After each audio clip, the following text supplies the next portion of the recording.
Hai teman-teman, ada yang nanya tentang RMKE. Oke, saya coba kasih view berdasarkan step by step apa yang saya lakukan kalau saya mau menganalisa suatu emiten. Yang pertama, yang paling penting itu dilihat dulu tentang stage-nya. Karena ini nanti menentukan cara kita trading kan.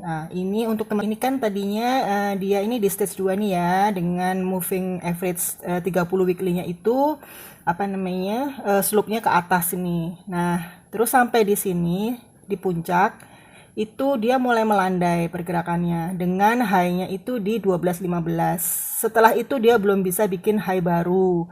Nah, tetapi kemudian MA 30 weekly-nya slope-nya mulai menurunkan. Ini mulai melengkung ke bawah.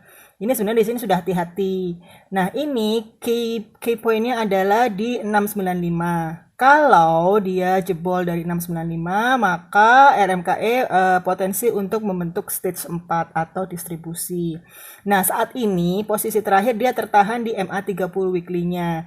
Ini gimana caranya trading di posisi ini? Apakah kita bisa dapetin cuan? Bisa, tapi kan teman-teman harus tahu caranya karena beda stage, beda cara trading. Nah, ini lebih detailnya Mam akan share di grup alumni GCA. Buat yang belum gabung GCA dan kalian pengen juga bisa trading kayak begini, bisa cek nanti ya di story. Terima kasih. Nih teman-teman, ketika ini sebuah emiten ini udah naik tinggi kayak begini, terus dia di puncak.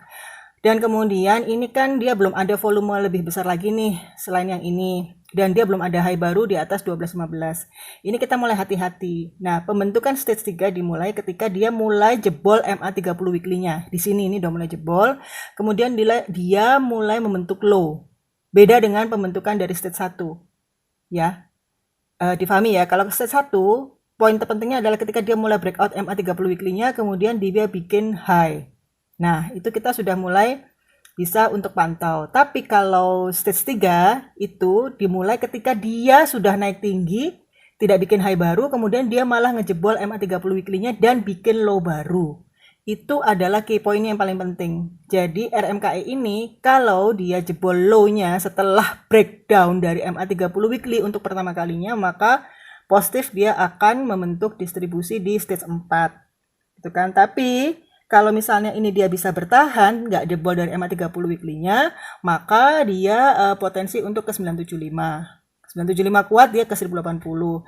Nah, ini kalau misalnya nanti dia bisa bikin high baru di atas 12.15, maka dia akan meneruskan kenaikannya. Tapi kalau nggak bisa, teman-teman harus waspada. Artinya dia akan bermain sideways di antara 695 sampai 1215. Jadi gitu ya caranya. Dimanapun insya Allah bisa cuan, tapi teman-teman harus tahu how to-nya karena beda stage, beda cara trading. Oke, terima kasih. Semoga bisa difahami ya Mas Walian dan teman-teman yang lain.